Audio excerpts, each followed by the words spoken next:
अगला टॉपिक यह है कि principle of superposition in terms of position vector. Superposition principle को देखना है position vectors of the charges. ये डिफरेंट चार्जेस हैं जैसे Q1, Q2, Q3, Q4, Qn, ये डिफरेंट चार्जेस हैं। इसको इनका पोजीशन वेक्टर दिया हुआ है, तो सुपरपोजिशन प्रिंसिपल को देखना है in terms of position vector of charges.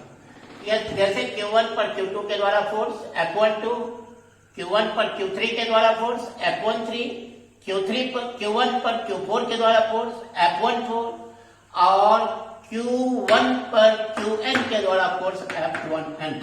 तो प्रिंसिपल ऑफ सुपरपोजिशन कहता है कि net force on charge Q1, यानी गिवन चार्ज है Q1, इस पर नेट फोर्स क्या होगा? तो नेट फोर्स होगा कि बाकी जो Q1 को छोड़ करके बाकी जो चार्जेज है उनके द्वारा जो अलग अलग फोर्स लग रहा है उसका वेक्टर सम। तो यहां पर net force on charge Q1, net force on charge, net force on charge Q1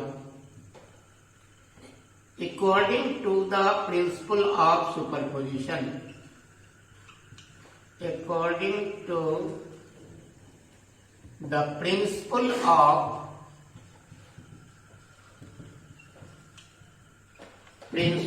of superposition,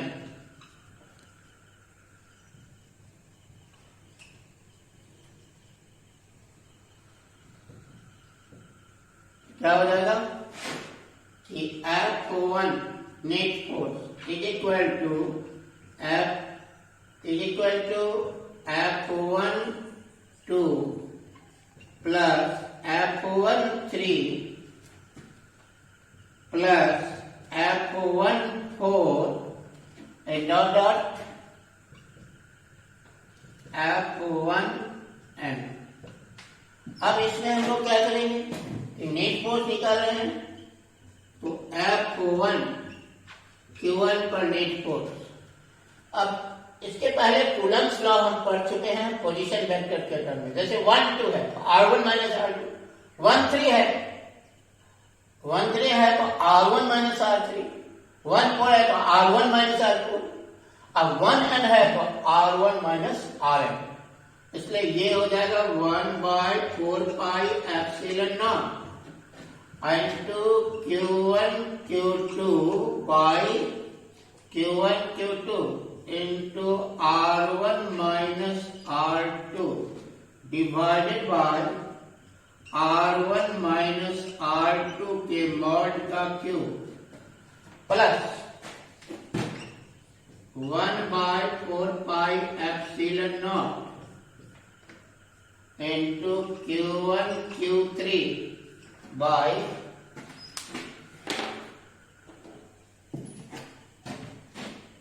into R1 minus R3 divided by R1 minus R3 के मॉड का cube plus 1/4 pi epsilon not Q1 into Q4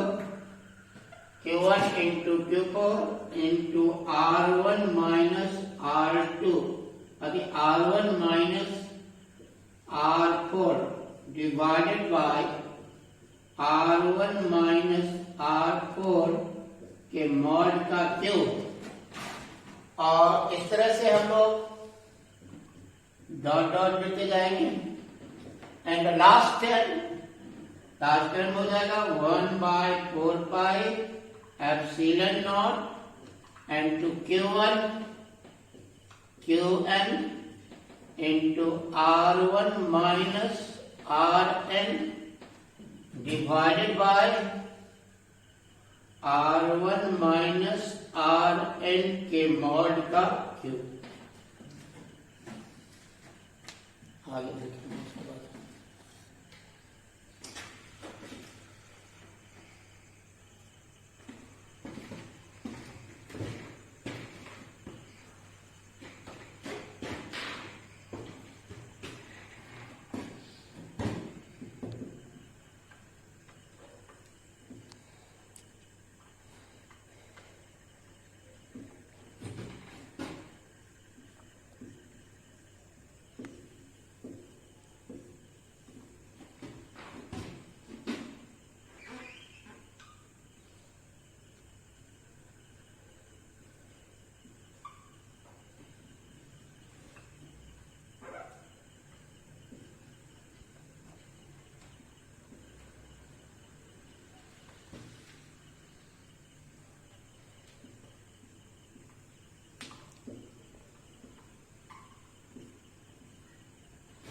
अब इसमें 1/4πε0 सभी term में है, इसलिए उसको common निकाल लिया गया है।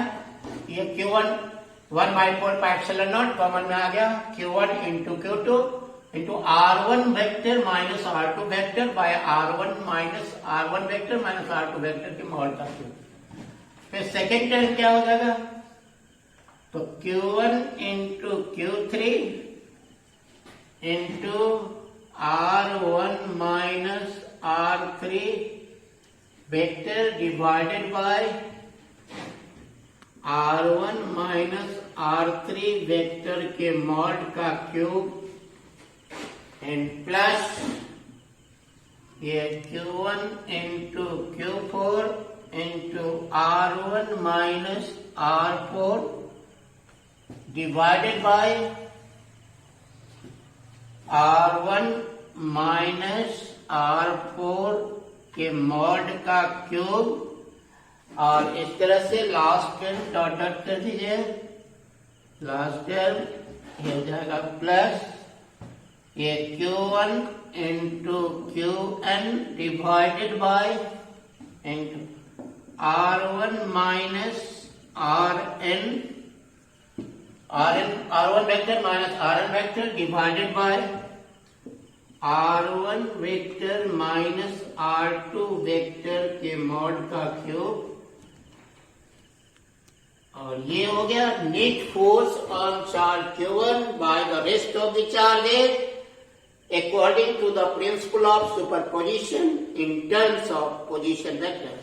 तो पोजीशन वेक्टर्स के टर्म में यह प्रिंसिपल ऑफ सुपरपोजिशन हुआ, और इसमें कोई खास बात नहीं है। कूलम्स लॉ को जो पोजीशन या इलेक्ट्रोस्टैटिक फोर्स को जो हम पोजीशन वेक्टर के टर्म में लिखे हैं, उसी जैसे F12 लिखा तो R1 माइनस R2 किया, F13 लिखेंगे तो R1 माइनस R3, F14 लिखेंगे तो R1 माइनस R4, उसी तरह से F1n लिखेंगे तो R1 माइनस Rn, और जितनी भी टर्म है सब में 1/4πε0 कॉमन था तो कॉमन कर दिया, इस तरह से सबको लिख लिया गया।